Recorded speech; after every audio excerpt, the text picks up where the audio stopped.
माघ मास के शुक्ल पक्ष की एकादशी को जया एकादशी कहा जाता है।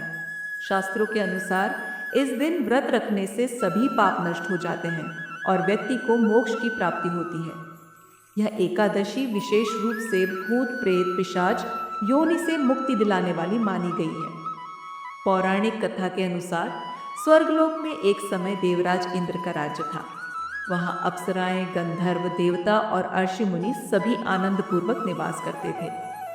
एक दिन इंद्रलोक में उत्सव का आयोजन किया गया। सभी गंधर्व और अप्सराएं अपने नृत्य और गायन से सभा को आनंदित कर रहे थे।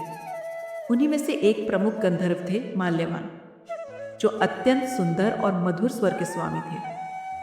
उनका गायन स्वर्ग को भी मोहित कर लेने वाला था।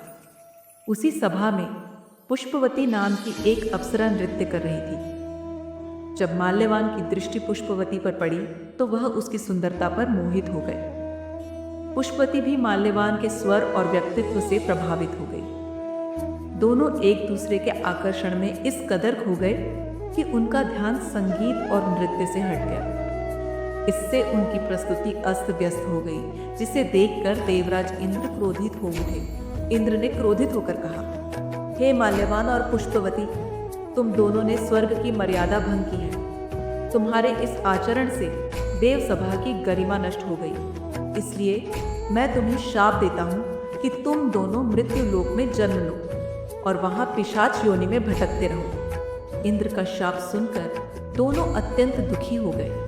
वे क्षमा मांगने लगे, परंतु इंद्र का शाप टल नहीं सकता था। देखते ही देखते वे स्वर्ग लोक से गिरकर मृत्यु लोक में पहुंच गए और पिशाच योनि में जन्म लिया। पिशाच योनि में जन्म लेने के कारण उनके शरीर विकराल हो गए। वे अत्यंत दुखी रहने लगे। भोजन और जल की प्राप्ति भी कठिन हो गई। इस योनि में वे बहुत कष्ट भोग रहे थे। संयोगवश एक दिन वे जंगल में भटकते हुए एक साधु के आश्रम के पास पहुंचे। उस दिन माघ मास की शुक्ल पक्ष की एकादशी थी। दिन भर भोजन न मिलने के कारण उन्होंने अन्न जल ग्रहण नहीं किया और संध्या के समय पेड़ के नीचे बैठ गए। पूरी रात वे भूखे प्यासे जागते रहे। उन्हें ध्यात नहीं था, लेकिन अनजाने में ही उन्होंने जया एकादशी का व्रत कर लिया।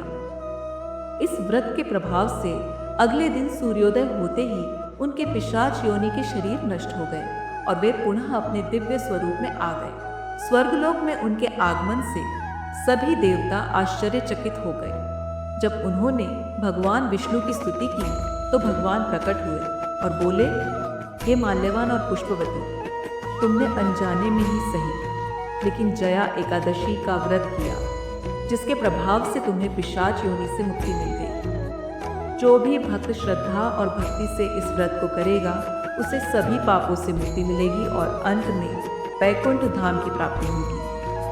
इस व्रत को करने से मनुष्य के सभी पाप नष्ट हो जाते हैं। भूत, प्रेत, पिशाच योनि से मुक्ति मिलती है। व्यक्ति को वैकुंठ लोक की प्राप्ति होती है। इस व्रत को करने से सुख, समृद्धि और सौभाग्य की प्राप्ति होती है। जो भी भक्त इस कथा को श्रद्धा से सुनता या पढ़ता है, उसे एकादशी व्रत का संपूर्ण फल प्राप्त होता है।